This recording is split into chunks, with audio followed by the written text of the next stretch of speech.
برداشت کر، سہ جانا، پی جانا،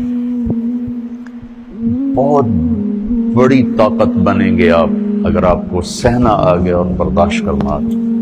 کیونکہ جب آپ برداشت کرتے ہیں نا تو اندر میں ایک طاقت پیدا ہوتی ہے، وہ طاقت آپ کی روح کو پرواز دیتی ہے اور اگلوں کے لیے تسخیر کا کام دیتی ہے۔ اور اگر آپ پھٹ گئے تو بم کے پھٹنے سے کیا ہوتا ہے؟ تباہی آتی۔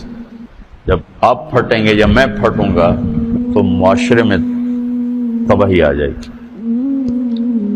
تو اس کے لیے آپ دو چیزوں کا اہتمام فرمائیں۔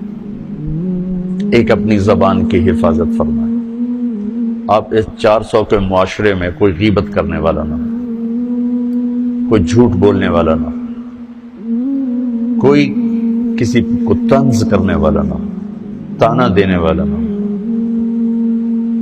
ایسی بات جو کسی کے دل پہ جا کے چوٹ مارے، اس سے آپ اپنی زبان کو صاف کریں۔ کبھی اس پہ قابو پا سکیں گے، کبھی نہیں، کبھی رہ جائے گا، کبھی ہو جائے گا۔ تو جب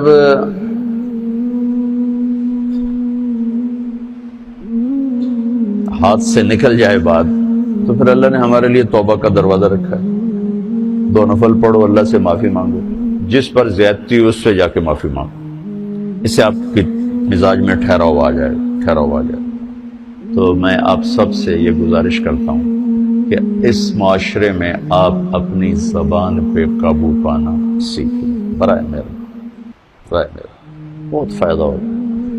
ایک زندگی گزری ہے، شام قریب ہے، تو پوری زندگی کے تجارب نچوڑ بھی اس میں شامل ہیں، اور تجارب نچوڑ کو گولی مارو اور دیوار پہ ڈال دو۔ میرے نبی کا فرمان اس کے لیے کافی ہے کہ آپ نے فرمایا کہ 2 چیزوں کی ضمانت دے دو، میں جنت کی ضمانت دیتا ہوں۔ ایک تمہارے جو 2 جبڑوں کے درمیان ہے، ایک تمہاری 2 ٹانگوں کے درمیان ہے، اسے پاک کر لو، میں جنت کا ضامن بن جاتا ہوں۔ اور معاذ بن جبل سے فرمایا کہ تمہیں پورے دین کا نچوڑ بتاؤں؟ کہ جی کیا؟ تو آپ نے اس حدیث کو میں نے پتہ نہیں ہزاروں لاکھوں دفعہ بیان کر دیا ہے، اور ہر دفعہ بیان کیا ہے کہ اچھا یہ ایسے کر کے کیوں فرمایا؟ یہ پہلے کیا پھر کہا کف ھذا، اور کہا کس کو ہے؟ جن کے بارے میں آتا ہے کہ اس امت کے علماء کا جھنڈا قیامت کے دن معاذ بن جبل کے ہاتھ میں ہوگا۔ اتنے بڑے آدمی۔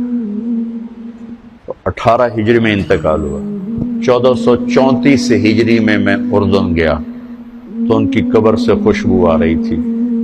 1400 سال گزر گیا، ان کی قبر سے خوشبو کا آنا بند نہیں ہوا۔ اتنے بڑے آدمی کو کیسے سمجھایا؟ بچے کی طرح۔ معاذ اس زبان پہ قابو۔